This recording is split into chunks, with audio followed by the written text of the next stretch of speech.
What's up, y'all? It's your girl KB, and I am excited to be here with you guys today. So this is a special treat for me because legit, I just ran into two of the most influential people in my life just yesterday. And so I asked them if they would sit down and share some really incredible insight with you guys about me before I was on this whole Heart Convos kick. And I want them to be brutally honest because I think y'all think that I be playing when I say I didn't do this like Heart Convos thing. I don't really do this Heart Convos thing naturally. It's something that I really have to work at and have grown to appreciate, which is why I want to share it with as many people as I can. So I want to introduce to you guys Rasul and Tamika Berry. What's up, y'all? Hey, what's going on? Thank you so much for being here in our makeshift studio in your hotel room. I really just thought it would be cool to have a candid conversation just with the people today, talking about what life looked like with KB when you first met me, which was how many years ago? Yeah, I actually have receipts. Let's go. Yo, all right. It was January 22nd, 2006. Wow. Is when I first talked to you on the phone. And I know that because at the time I was like basically your campus minister leader when you were in college. And I would take notes from the conversations about what was happening in the ministry that you were leading in my contacts. So I still have those notes in my contact. That's crazy. Yes. That is crazy. I don't even know what I was on in 2006. Oh, but I do. So the first impression is funny because I was just like reviewing and looking at my phone and being like, wow. Was so there was two leaders, you and Chase. Yes. And so y'all were co-leading together. And so I would get like two different feels of what was happening. So it would be like, Chase would be like, yeah, so, you know, we're having some challenges with the team and we need to move forward and, kind of work through some relationship, dynamics. And KB was like on some, yeah, so this didn't happen, that didn't happen, this person's, weak, they not about it. And it would be like these two different impressions of the scenario. And we talk about in our ministry, like the growth model of grace and truth and time. You were all truth. It was just like, no feelings. What are those? Somebody didn't do what they were supposed to do. Yeah. And that's a problem. And that's a problem. That's it. We need to deal with it. Yep. So that was my first impressions when we kind of interacted in that space. And then you graduated and, became part of our team, doing ministry together. And in that sense, there was still a lot of that was working out. Now, one thing I will say that was on the positive is you were always very committed to what was true. And when you saw that truth wrapped around Jesus and in him, you were like, this is what I need to commit my life to. So that was great. The part that was the journey was realizing that there was a whole other part of the truth called grace and dealing with people's, where they were, that had to get sifted out. And it seemed like the crucible of doing that in the team dynamic together really kind of revealed that. And I'll let Tamika talk more about that part. So you met me in 2010, yes? No, 2009. The auditions, yes, yeah, that would at have the been conference, so 2008, 2009. Yeah. 2009. Yeah. So at this point, the first time I'm meeting you, you're coming to audition. Yes. And that's an experience and a story for another day, the actual audition. Well, and let me just give y'all some context. So there was, y'all remember like making the band, like Diddy's, like making the band, like Christian version. It was one of those things where like all of these musicians could audition to be picked to also then be placed in a specific group. Yeah. And so the audition in and of itself is a very funny story because I think I went in and did like 16 things. Yes. Yeah. But I heard that you're the one that kind of went to bat for me. Yes. So from the audition, I didn't know what we were going to do with you, where we were going to place you, what band, or what we were going to do. I just knew that you were a natural performer. I was like, I don't know what this girl's going to do, but I love her. I think she needs to be a part of the band. The other person was like, what are we going to do? I don't know what to do with her. And I'm just like, I don't care. I like her. We're going to bring her on. So it was obvious from the audition. And then once you arrived, she brought turntables. So she ended up being a DJ. That you were just a natural performer. And so initially that just seems like, oh, she's good with people. You know, she's just constantly like interacting with the crowd and with people. So just very polished in that sense. But I think what we found out as we began to kind of journey together is that doesn't translate into being interpersonal relationships with people. No. It just meant that she was good at performing, and I think, and that you had a heart for people and for ministry, but not so much for people, like you said, the interpersonal part, and then like just even being somewhat cut off, you know, and guarded, mm-hmm. you know, from people. Yeah. So that was interesting. Like, oh, okay, all right. So you're good at projecting out there to people, but when it comes to, you know, like one-on-one, like life and like not so much. And so it's like, okay, so we have to work on that. There was a lot to work on. There was a lot to work on. So what was probably one of the like most blaring things that I had kind of going on the unhealthy side? So you already said like you were outgoing, super talented, like performer, great with crowds, but when it came to just person to person, interpersonal dynamics with either teams or leadership or whatever, like what was my like hang up? Well, I was to piggyback a little bit on what Rasul was saying about the value for truth, but not so much grace. What I saw is that it's not that you just lacked grace towards other people, you lacked it towards yourself. Mm. So you were very hard on yourself, which in turn, you know, if you're that hard on yourself, you're not going to make it, you know, easy for other people. So you just lacked a lot of grace for your own shortcomings, you know, for other people. You just had no tolerance for it.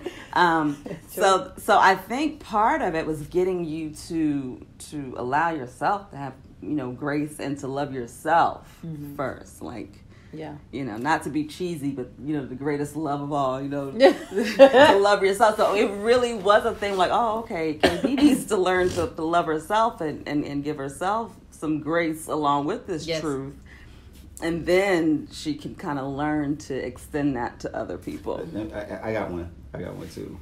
Patience. Oh, well, that just goes right with it. Yeah, the patience thing. So it'd be this, like, you know, we'd be in a team meeting and, you know, stuff didn't go right, you know, practice didn't go right. And there's like people have feelings, like emotions, and they're trying to work through it as in addition to trying to fix whatever was broken. And KB be like, feelings?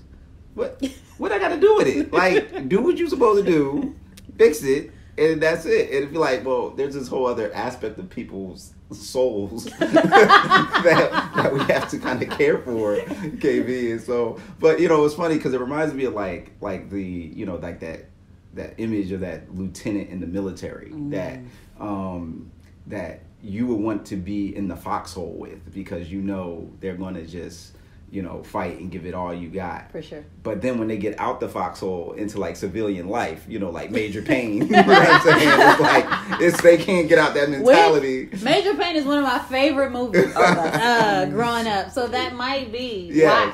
Yeah. Talk to the little kids, you little maggot. What's wrong with you? So yeah, that, I think the patience and the realization that that we're not just called to task, and it's not just about the results, but it's also about the process. And that's something that we began to see kind of grow and stretch. But that was a challenge, because it's just like, It's just black and white. It's like, okay, we're not here. We Yeah. need to be here. Yeah. What do we need to do to get there? Yeah. And in some aspects, that was great to have. You know what I mean? But then there were Right. other aspects where it was like, but especially, and then we put you in leadership. You know what I mean?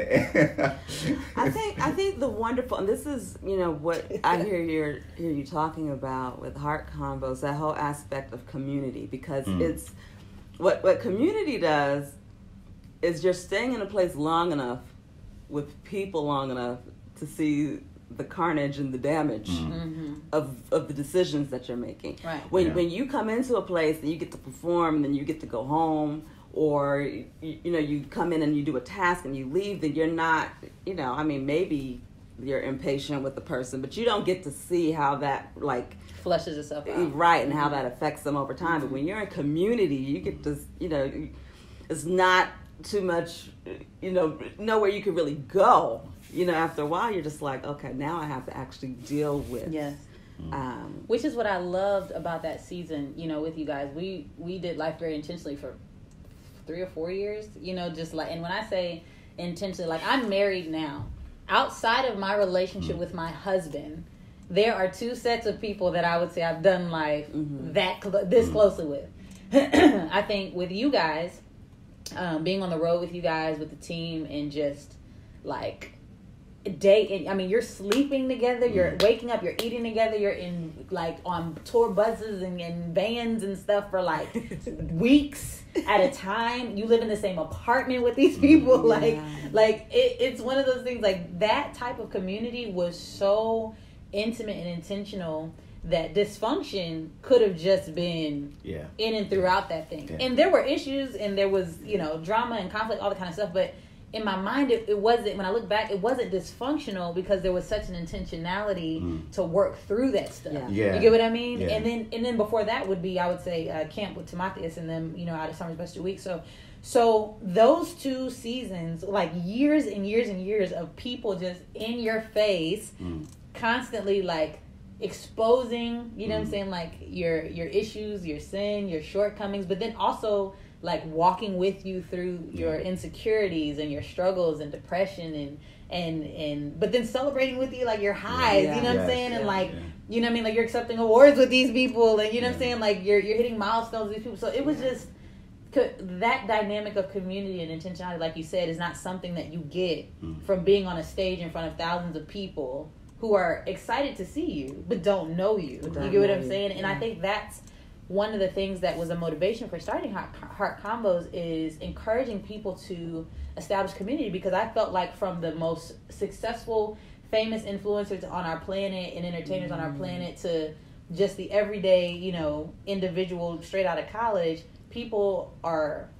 getting followers and likes and making money and achieving success, and people know their name, and that's great.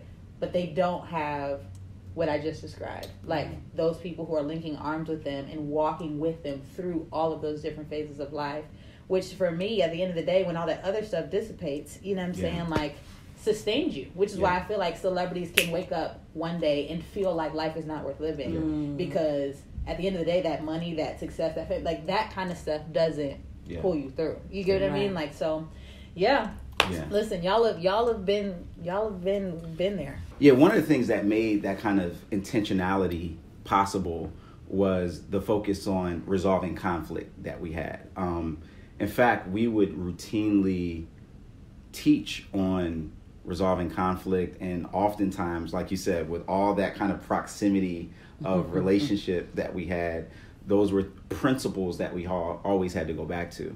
And I think that could be really helpful for people. The main thing is, I think, back to the saying in that the Apostle Paul wrote, that said, all things work together for the good of those who love God, right? And so one of the things that we get from that is that conflict is an assignment, it's an opportunity. It's not just this thing that happens to happen that distracts or takes a detour from what I'm really trying to do. I mean, I can look at it that way, and then I can just get very frustrated at the person and the situation. But what if I zoom out and see that this conflict is going to be an opportunity for me to get closer to this person to build a bridge toward understanding. But in order to make that happen, there are some things that we have to put in place to help us to do that, right? So we talked about peace, P-E-A-C-E. You know, the first step is pray, and not just pray, Lord, fix that person because they tripping and I'm not, but really to recenter and really re-examine, okay, what part might I be playing in this situation, and how can we, you know, help move toward unity? The E was establish the setting, right? You know, like not in a group of people, not when, you know, sometimes tensions need to kind of calm down first before we can get there. But think about, okay, when can I individually, intentionally have a conversation with somebody?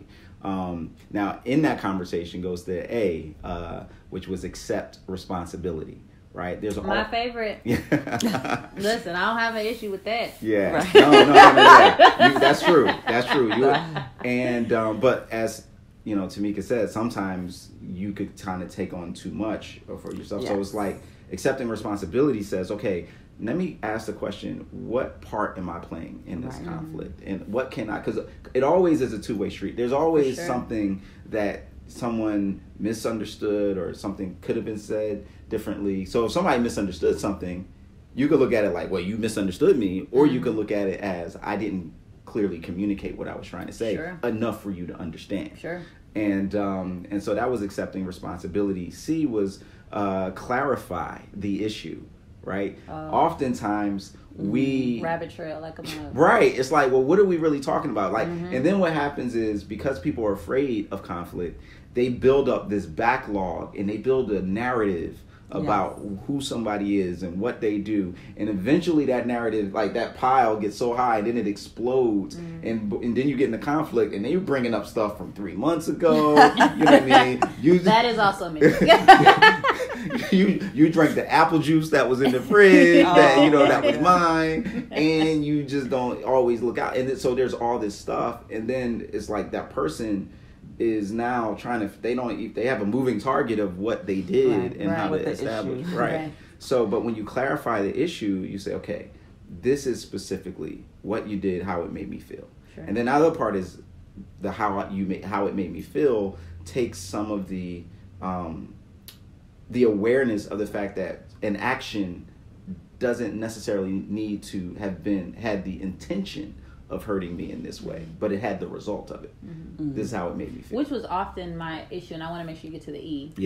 But I know that for me, there was this, and not even really in our dynamic, like in those years, for my entire life, I feel like people have often been offended by me, and I'm not, like, in my brain and in my mind, I'm like, I'm not even coming for you. Like, you know what I'm saying? Like, so people have felt like, you know what I'm saying? Like, I was coming for them. And I'm like, I'm probably not even thinking about you, to be honest, which is the issue. Right? You know what I'm saying? Like, because in my brain, I'm either just trying to get some information to you, I'm trying to tell you something, I'm trying to, you know, whatever. But I was not thinking for how the other person could be receiving. You know what I'm saying? Like, what I could have been trying to communicate. And so I agree. That was also something that I think, I'm always, like, people are always offended by something that I'm doing, that I'm like, I was not trying to offend you. Trust me, if I was trying to offend you, we would all know. You get what I mean? But or it wouldn't have looked like that. You know, but so I was always so confused, like, why are we having this conversation?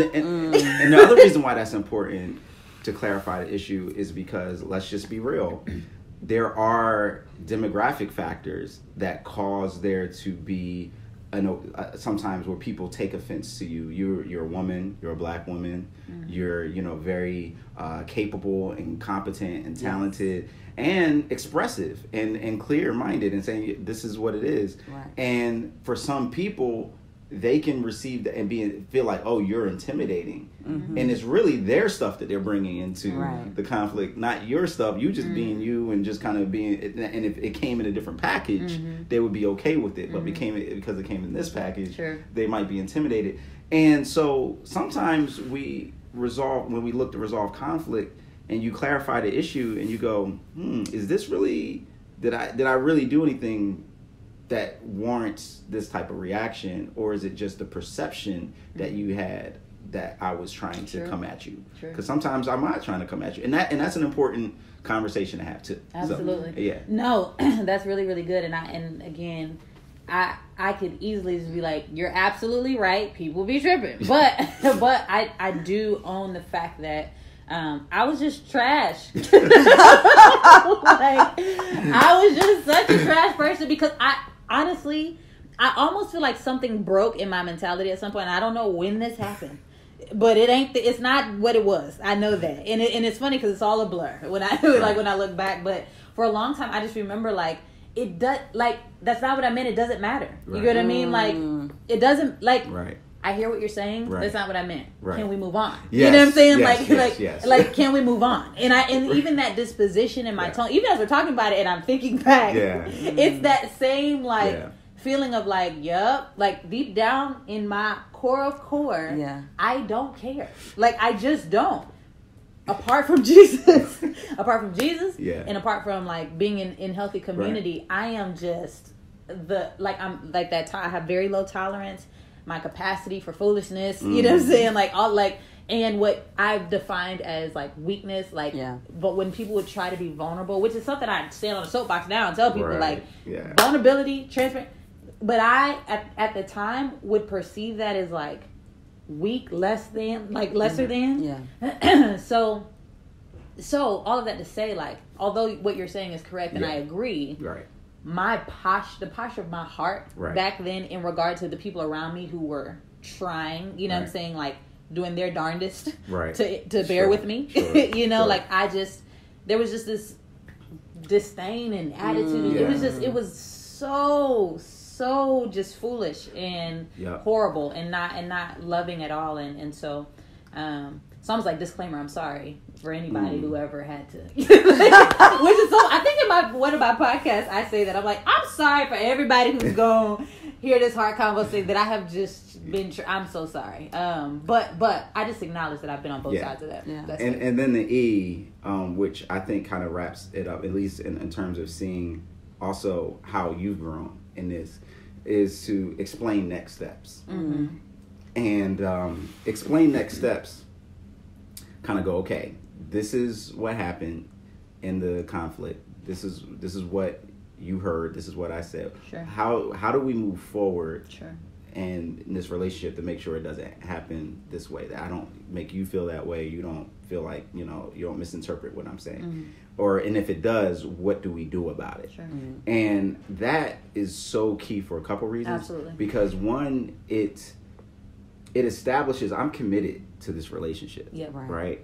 And that's one thing we've seen with you, right? And it goes back to why it's important to understand that conflict is an opportunity. Mm-hmm. You know what I mean? Not just an obstacle. Mm-hmm. Because God put people in your way. He rigged the whole community up. So you were around some very feeling people. You know what I mean? That were very in touch with their emotions. Were very not willing to just kind of keep moving on. And it pressed you to have to deal with, wow, this actually matters. Yeah. You know what I mean? Like, what are those saline secretions that are flowing from your face? What is that? and going from that to be like, okay, this actually matters. And so it's going to happen again because we're wired different. Sure. And so in the future, I need to know that when this person is, emotional, when they're, feeling some type of way about what I did or said or didn't do, that I need to come toward that person. Like I need to continue to work through it, and it allows you to realize that people don't have to be like me. They don't have to experience situations like I do. Which I thought. Right. I was like, the way that I think is the way that everyone should think. Right. And the way obviously, clearly. Oh my God, such a wretch. No, that is good. And what's crazy is I look back right now, and I am the most thankful for those types of people in my life. Like if I look back the last 10 years, 15 years, I mean, in my season with you guys, in my season at camp, in college, like people who, it's almost like a gift, I think, who are just so like in tune with how they feel, can recognize it, identify it, and then go as far as to sharing it. Like, I admire that, because for a long time, that is not how I thought. I thought in order, especially as a Black woman in America, those types of those modes of thinking and ways of being will not benefit me in regard to getting ahead, in regard to being taken seriously, in regard to being efficient or effective. You know what I'm saying? Like, so I don't have time for those. And I think so many years of doing that literally just created such this toxic, like, just way of thinking and being. And so all of that say, you know, people who are not wired like I am, I admire it now, because I'm like, it takes everything in me, you know what I'm saying, to really sit and to think and to be like, this is how this made me feel. One, to identify it, but then to let it come out my mouth. Like, you know, like, even to today in my marriage, like, I could not be married to any other man on the planet. I am convinced, because Mike Newton, let me tell you, that man has walked with me for this past 7 years, like, in being married to a person like me, helping me to really be able to identify, like, where I'm at, how I'm feeling, and giving me the space to communicate that however I want. I'm just so thankful for people like him, and people that I've been able to serve alongside, because I admire it now. At the time I didn't, but that was in my ignorance and immaturity and foolishness. Like, it was just not beneficial based on how I thought and was trained to think, and what I felt like life had taught me up to that point. So it's so good. I'm glad, and I'm glad that those people endured with me through those seasons, or as long as the Lord allowed us to, you know what I'm saying, like, serve together. That they weren't just like, forget you, because you own one, like, because I feel like they had every right to. And then not only that, you guys as a top layer for me, like, I talk about in Heart Convos, I talk about this concept of the Oreo cookie principle. Like, as you're thinking about how to approach building community, think about the Oreo having a top cookie, a bottom cookie, and your sweet stuff in the middle. So someone who's investing in you, people you are investing in, and then your sweet stuff, your peer-to-peer relationships. And as for you guys being a top layer, for me, it also meant the most that you guys were willing to walk with me through that, especially, you know, you, Tamika, because there were literal times where it was the actual assignment for us to sit down for an hour at a time or whatever, and you were supposed to, you know, like, ask questions and see how, check on me and see how you're doing, and you had to take a shovel to cement, like, to get into I'm like, you're probably just exhausted before it even started. Like, how are we gonna break this girl? Like, how are we gonna get to the point of what we need to talk about? How was that for you? The funny thing is, I always enjoyed our times together. Great. There's a silver lining. No. I think it had a lot to do with your honesty. Like, I always knew whether, you know, I just knew that it was always going to be truthful, real. And the delivery, I didn't mind so much. It was never really aimed at me. So maybe if it had been aimed at me, I would have felt some type of way. Sure. But it was just always honest. It was always real. And honestly, just to let y'all know, I mean, once we got to talking, like, the tears would flow. Like, it was so funny to me. I was like, she's so, like, tough and on the, you know, on the outside, but on the inside, it's, like, real squishy. You know what I mean? I was like, you know, so all of it is interesting. You talk about, like, your mindset, like, of this is how it has to be in order for me to get ahead. Like, there was a lot that you had kind of believed, I guess, but in a lot of ways, I think at the core of who you really were, like, I don't know if you really believed it. Like, I think it was hard for you to have people perceive certain things about you. It's like, I'm not trying to do anyone any harm. I'm just trying to be, you know, the best and get things accomplished. So to be perceived in certain ways, I think was hurtful for you. And honestly, you expressed that. Yeah, I think in my time with you, when you said that, I was like, you're right. Actually, all I did was cry with my which is crazy, because I think, like you said, while I was out, you became a safe space for me when it was just you and I, where I could break down, let go of all of what, you know, the walls that I had up, they could come down. and I felt like I could trust you, that you wouldn't be judgmental, and that you would really see my intention. Once our time was over, though, it was like, all right, that was great. Back to, you know, like surviving and, you know what I'm saying? Like getting through whatever was going on. And I think learning to take pieces of our time and apply them outside of our time was one of the scariest things that I had to learn how to do, because I was like, I don't know that everyone else in the world is going to respond like she responds. Like when I confess sin, when I'm, you know, honest about where I'm at, when I'm, you know, breaking down, I don't know if people will take advantage of me in that space, if people will go and exploit that and, you know, tell other people, if people will then, you know, perceive me as weak, you know, or whatever. And so I say all that to say, that was something that I had to learn, like how to take the sweet moments that were happening with us and allow those moments to be replicated in other relationships. So and I would say it was really amazing to see the growth, and to the point where, you know, as you were leading, you know, after a couple years, to see that you were one of the most trusted people that we had, and because once you got in your mind and once you got in your heart that, okay, how people are experiencing life right now, or me right now, or this conflict is a tactical issue, is a mission critical objective. Once you kind of got it into that strategic, you know, kind of way you look at the world, then you were able to make space for that more, and to it became a priority. Exactly. And so then that was like, oh, now you a real triple threat, because, you know, in addition to the talent and the abilities and the strategy, now with the heart stuff, it's like, okay, this is, you know, we're in good shape. And so, you know, when you got, you know, we were like, all right, y'all can go on your own. I don't even need to be around, and I know things are going to still,